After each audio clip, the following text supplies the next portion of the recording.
You know how everyone always talks about the dollar, like it's the world's reserve currency forever? Right. Well, what if I told you that? That might not be the case for very much longer. Yeah. We're going to be diving into some stuff from an economist named Richard Wolff Okay. about the BRICS nations and how they're Yeah. making moves that could really shake up the global financial landscape. It's really fascinating stuff. It is. It's not just about power dynamics either. Right. There are huge implications for like the U.S. economy, Right. global trade, Yeah. even like your wallet. Yeah, your personal finances. Yeah. Absolutely. Yeah. All right, so before we get too far into this, Okay. let's make sure we're all on the same page here Sure. when we talk about these BRICS nations. Yeah. Remind me again who they are. Oh, yeah, sure. Who are we talking about? So BRICS stands for Brazil, Russia, India, China, Okay. and South Africa. Oh, got it. And together they represent like a massive chunk of the world's population and economic activity. Yeah. They're really a force to be reckoned with. Yeah, they're a big deal. Huge. And from what I understand, they're not super thrilled with the U.S. dollar having all this power. Oh, no. They're not happy about it. Yeah. They see the dollar's dominance as a vulnerability, you know? Right. It gives the U.S. a lot of control over their economies, and they're actively looking for ways to kind of break free from that dependence. So how did the dollar become so powerful to begin with? Well, it seems like it's always been like the king of the financial world. Yeah, it's been around for a while. Right. The dollar's reign really started after World War II, Okay. when much of the world was struggling to recover. Yeah. The U.S., on the other hand, emerged from the war relatively unscathed and with this, like, booming economy. Right. So other countries were looking at the U.S. as Yeah. a safe bet. Like the safe haven Yeah. place to store their wealth. And they did that By holding U.S. dollars. Right. Which became, like, as good as gold. Right. The most trusted and stable currency around, a system that benefited the U.S. tremendously. Yeah. But now we're seeing... Yeah, now we're seeing some cracks in the foundation. So Wolff says that Right. central banks are holding fewer dollars than they used to. Yeah. He mentions a drop from 80% of their reserves being in dollars down to like 50 or 60%. Yeah. That's a pretty significant shift. Yeah, is it? Isn't it? It is. Yeah. And he actually points to this really interesting anecdote Okay. to kind of illustrate what's happening. All right. He talks about all these empty luxury apartments in Manhattan. Empty apartments. Yeah. How does that tie in to the dollar? These apartments were mostly bought by like foreign investors as a way to park their money in the U.S. Okay. Kind of a safe haven for their wealth. Right. But now they're selling those apartments, choosing to divest from the U.S. market. Sure. So it's not just numbers on a balance sheet. No, We're seeing a real world. It's a real world consequence of declining dollar confidence. It's like people voting with their feet. Yeah, exactly. It's like these empty apartments are like a canary in a coal mine, you know, right, signaling a potential shift in global finance. So if countries are moving away from the dollar, what are they using instead? Well, are they just picking another currency? It's not quite that simple. One of the strategies that the BRICS nations are using is trading in their own currencies. Oh, okay. Yeah. So instead of using the dollar as like the middleman, yeah, exactly. They're just making deals directly with each other. Right. Using their own money. Right. So like, let's say Brazil needs to buy oil from India. Instead of using dollars, they would just swap Brazilian real for Indian rupees. Yeah, exactly. That's exactly how it would work. Okay. It bypasses the need for the dollar entirely and chips away at its dominance bit by bit.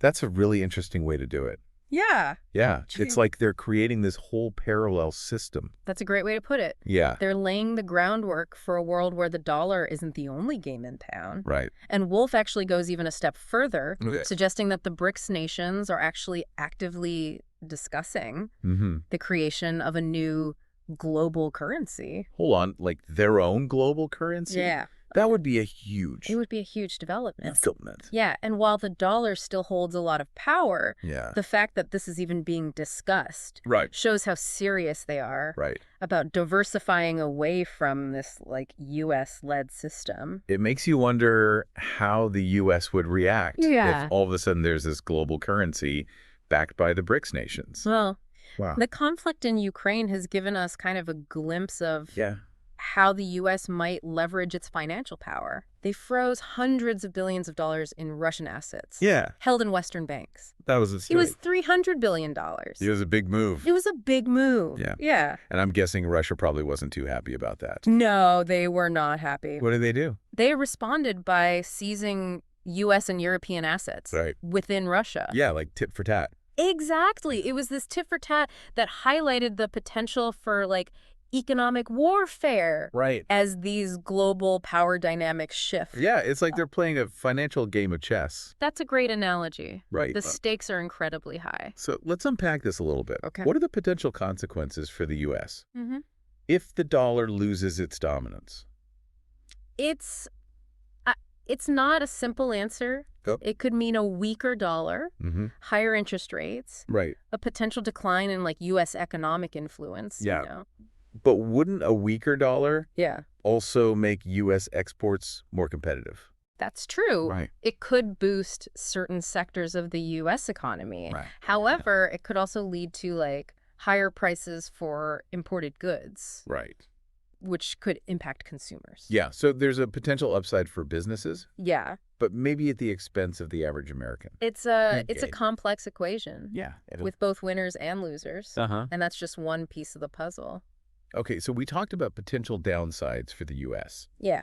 But are there any potential upsides for, like, developing countries? Oh, absolutely. Okay. If the BRICS nations succeed in creating a more multipolar world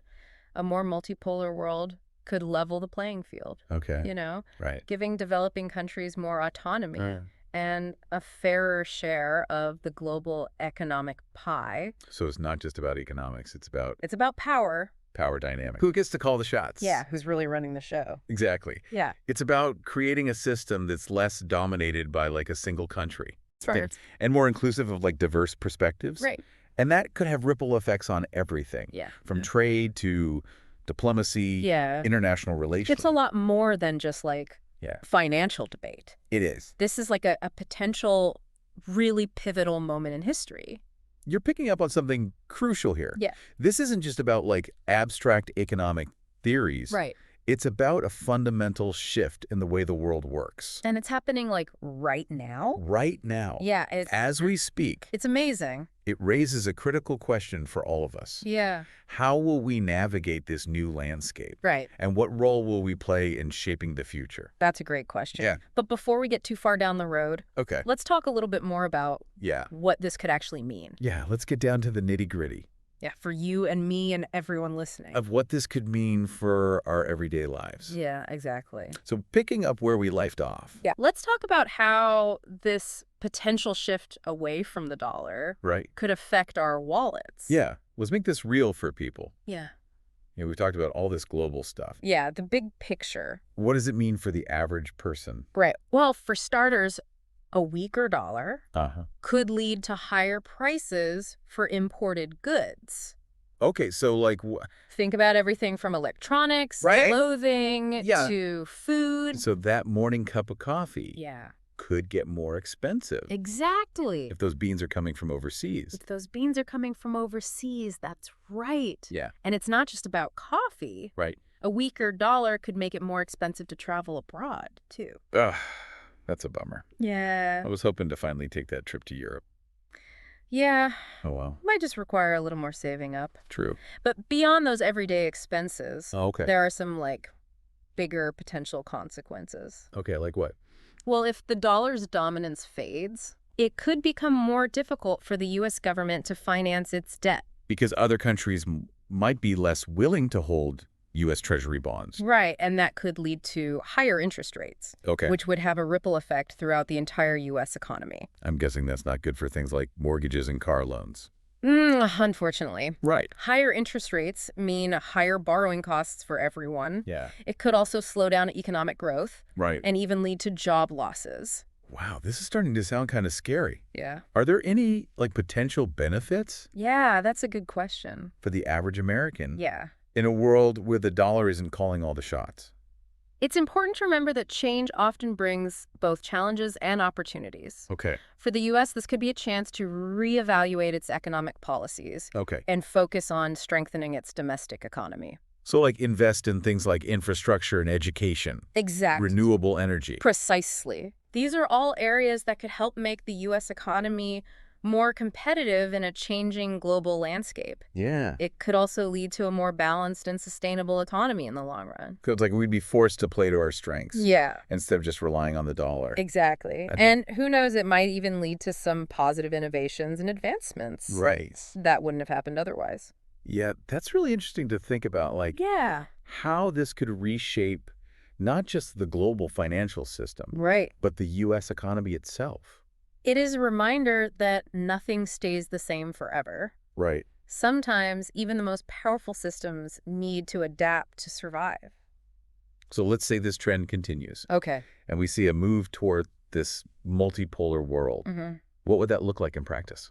Well, imagine a world where instead of one dominant currency, there are several major currencies vying for influence. Oh, okay. Think of it like a multi-currency system. So instead of just the dollar, you might have the euro, the Chinese yuan. Exactly. Maybe a new BRICS currency. Right. All playing a significant role in global trade and finance. So no single country right. would have as much control exactly. as the U.S. does right now. This would mean that no single country would have that same level of control over the global financial system. That sounds like it could be a good thing for stability. It could. Right. It certainly has that potential. Preventing any one country from getting too powerful. Right. It could also lead to greater cooperation between countries as they work together to manage this more complex system. But wouldn't it make things a lot more complicated? Yeah, it would. I mean, just imagine trying to keep track of exchange rates for all those currencies. It definitely adds a layer of complexity, but it's not insurmountable. Okay. In fact, businesses that operate internationally already deal with multiple currencies on a regular basis. That's true. And consumers are getting more accustomed to it, too. Yeah, especially with online shopping. Yeah, with the rise of online shopping and international travel. Okay, so it's not like it would be a completely foreign concept. Right. So let's say this multipolar world does happen. Okay. What are some of the things that our listeners should be thinking about to prepare for this potential shift? That's a great question. Yeah. One of the most important things is to diversify your investments. Okay. Don't put all your eggs in one basket, so to speak. So instead of just U.S. stocks and bonds, maybe look at some international stuff. Exactly. Spreading your investments across different countries and currencies can help mitigate some of the risk associated with any one currency's decline. Okay, that makes sense. What else? Well, it's always a good idea to build up your savings and reduce your debt. Right. This will give you more financial flexibility and cushion to weather any economic storms that may come your way. So basically the same good financial habits we should all be doing anyway. But maybe even more important in a world where things are changing. Exactly. It's all about being proactive. Right. And taking control of your own financial future. This has been a really thought-provoking conversation. Yeah, it has. It's crazy how something as abstract as the global financial system can affect our everyday lives. It really highlights the interconnectedness of our world. Right. And the importance of staying informed. Yeah. Well, speaking of staying informed, let's go back to something we talked about earlier. Okay. The U.S. freezing those Russian assets. That was a pretty big move. Yeah, it was a significant moment. What do you think about the implications of that? It really underscored the power of the dollar as a political tool. Yeah, it almost felt like a message to other countries. Yeah. Thinking about messing with the dollar. Yeah, like a warning shot. Yeah. It's definitely raised concerns about the potential for the dollar to be weaponized. You know? Yeah. And this is something that the BRICS nations are very aware of as they try to create alternatives. It makes you wonder if this whole thing with Russia could actually backfire on the U.S. and like speed up the move away from the dollar. It's certainly possible. Right. I mean, when you see your assets potentially frozen for political reasons, it makes you think twice about using that currency. So the U.S. is trying to stay on top. Yeah. But they might actually be pushing countries away. It's like a self-fulfilling prophecy almost. Right. Classic case of unintended consequences. Yeah. And it just shows how complex this whole thing is. Yeah. So where do we go from here? Wow. What's next in this story? That's the big question, isn't it? Yeah. The future is always uncertain. Right. But one thing's for sure, What's that? We're living through some really big changes in the global financial system. And this whole shift away from the dollar Right. is just one part of it. It's just one piece of a much larger puzzle. So what else is going on? Well, we're seeing the rise of new technologies, too. Like what? Like cryptocurrencies and digital payment systems that are challenging like traditional financial institutions. Yeah, it's a lot to keep track of. It is. But I think the main thing for our listeners is the world is changing. It is. And we need to be ready to adapt. Couldn't agree more. Yeah. It's not about panicking or making rash decisions. It's about staying informed, diversifying our investments, and being proactive about our finances. I think that's great advice. Yeah.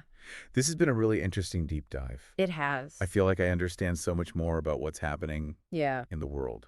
It's been great exploring these complex issues with you. Yeah. It's through conversations like these that we can all become more informed and empowered to deal with the changes ahead. Well, on that note, I think it's time to wrap up this deep dive. Okay. But before we go, I want to leave our listeners with one final thought. Okay, shoot.